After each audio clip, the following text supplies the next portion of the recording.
안녕하세요. 김성길 목사와 함께하는 예수님 이야기 제1단원 이 시간은 97회가 되겠습니다.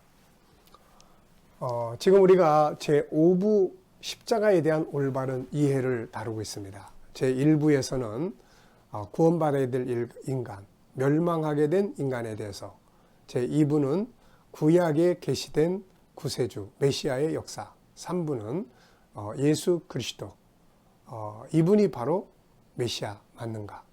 그 다음에 제4부에서는 당신에게 예수는 누구인가? 그리고 이제 제5부에 와서 십자가를 다루게 됐습니다. 예수님 그러면 당연히 십자가를 잘 알아야 되겠죠.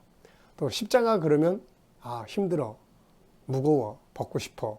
자기 십자가를 생각하기 전에 먼저 주님의 십자가, 그 안에 들어있는 하나님의 놀라운 은혜들을 우리가 먼저 볼 수 있어야 한다 하는 걸 말씀을 드렸습니다.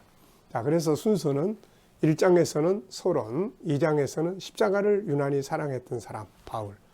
왜 그가 십자가를 그렇게 사랑했는지 세 가지 이유를 말씀드렸습니다.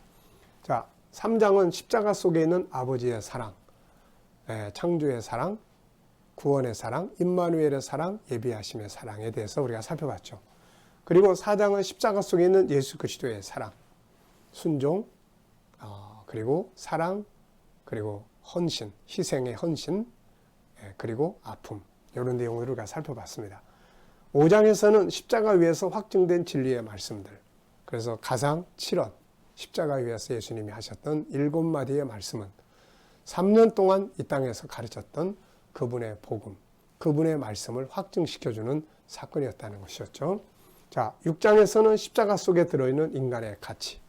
세상은 물질 문명, 약육강식에 의해서 인간의 가치를 평가하지만 성경은 하나님의 창조적 가치에 의해서 인간을 평가를 합니다.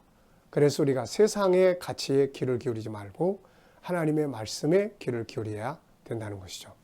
인간이 존귀한 이유 세 가지.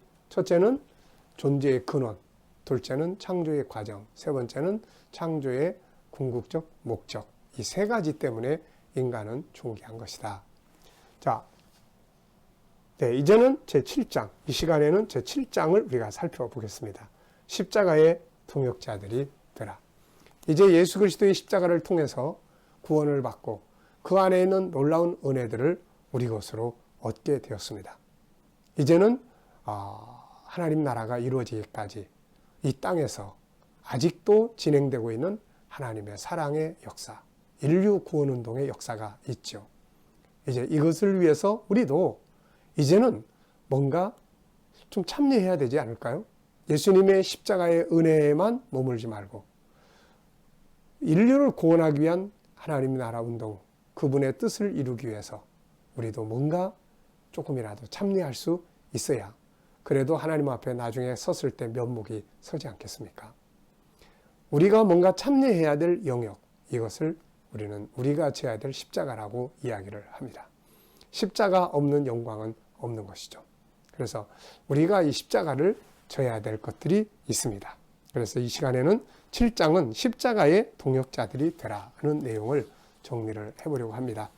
자, 페이지로는 366페이지입니다.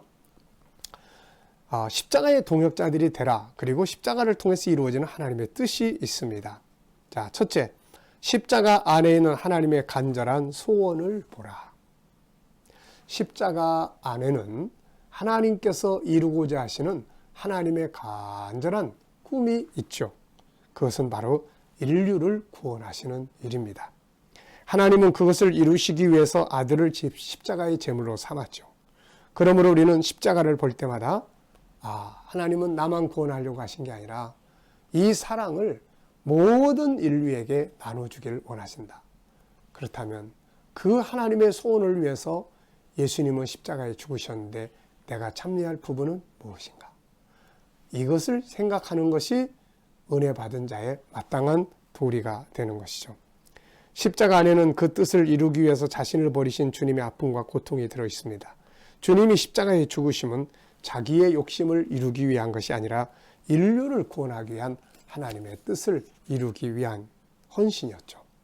우리 역시 십자가를 볼 때마다 이것을 이루기 위하여 자신을 버리신 주님을 본받아서 하나님의 뜻을 이루고자 하는 간절한 사랑의 열망을 우리도 가져야 하는 것입니다. 그래서 십자가 볼 때마다 은혜, 요만 보지 말고 나도 이제 뭔가를 하나님의 뜻, 인류 구원의 역사를 위해서 나도 뭔가를 해야 되겠구나 하는 이런 사명감을 깨닫는 것이 십자가에 대한 도리가 되겠습니다. 자, 두 번째 내용이에요. 십자가를 볼 때마다 주님과 함께 했던 십자가의 동역자들을 생각해보라. 십자가를 볼 때마다 우리는 주님과 함께 십자가를 지고 갔던 사명의 동역자들을 생각할 수 있어야 합니다. 주님이 십자가를 지고 가실 때 제자들을 비롯해서 많은 사람들이 헛된 꿈을 가지고 따라갔죠. 그러다가 다 떠나버렸습니다.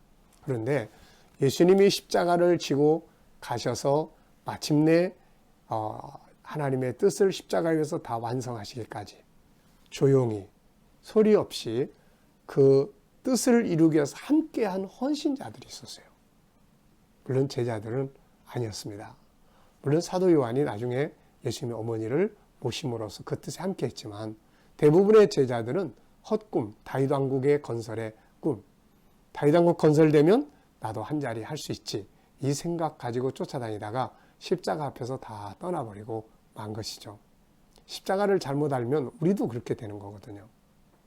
자, 그런데 그 사이에 이 제자들 말고 사이에 예수님의 십자가 사건을 함께 참여하면서 정말 그분이 필요하다고 하실 때 필요한 것을 제공했던 사람들이 있습니다.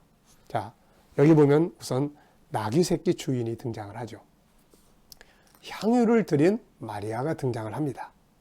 만찬 장소를 제공한 사람이 등장을 하고 십자가를 지고 간 시몬이 등장을 해요.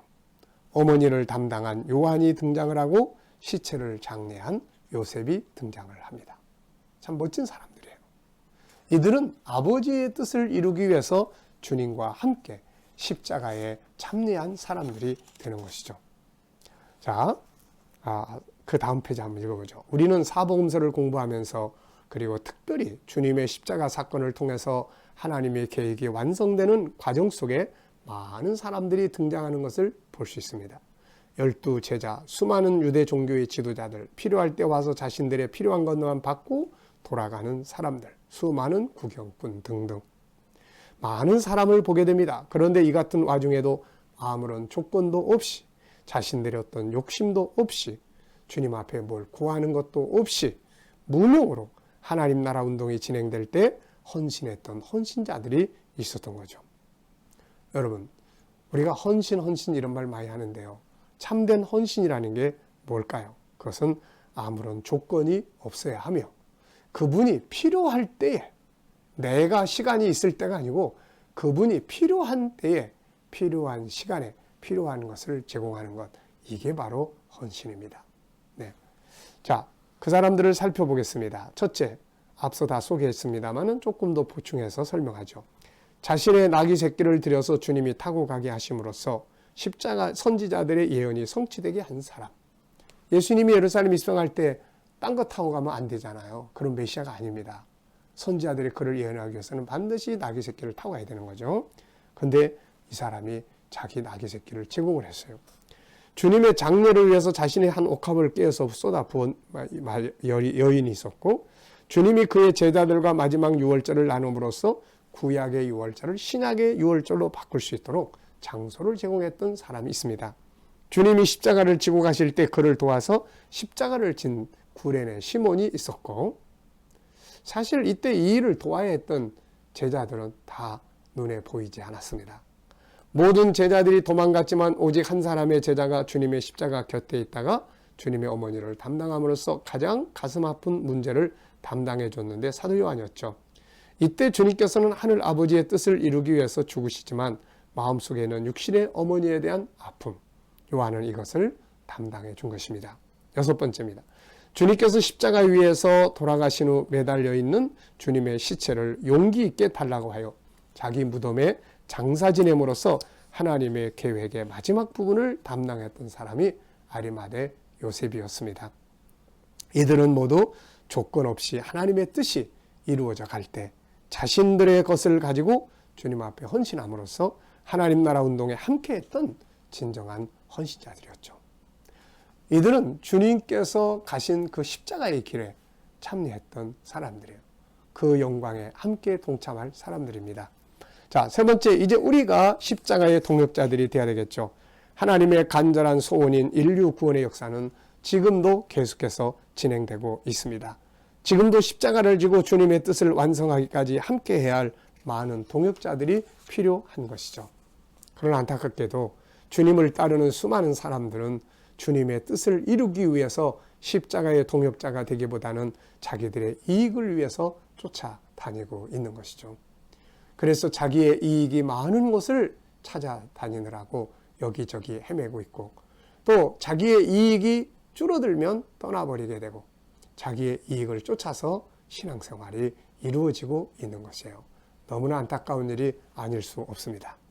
이제는 아무런 조건 없이 하나님의 뜻을 이루기 위해서 주님의 동역자가 되었던 사람들처럼 우리도 그 길을 가야 하는 거죠. 어떤 이익이 있느냐보다는 하나님 나라 운동에 있어서 내가 할 역할이 뭐냐, 이것을 찾아야 되는 거죠. 비록 아픔이 있고 내게 있는 것들을 희생해야 하는 고통이 있다 해도 그것이 인류를 구원하는 하나님의 뜻을 이루는 일이라면 기쁨으로 동역할 수 있어야 합니다. 더 나아가서는 그 일을 이루기 위한 헌신의 동역에 대한 비전을 가지고 살아야 합니다. 이들이 결국 하늘 아버지의 뜻이 완성되는 그날에 그분과 함께 영광에 참여할 것이기 때문입니다. 디모데후서 2장 11절 18절에는 미쁘다 이 말이요, 우리가 주와 함께 죽었으면 또한 함께 살 것이요, 또한 참으면 또한 함께 왕노릇할 것이요, 우리가 주를 부인하면 주도 우리를 부인할 것이라. 하나님의 나라 운동을 위해서 이제는 우리가 참여해야 될 헌신은 뭘까? 내가 참여해야 될 헌신의 내 영역은 무엇인가?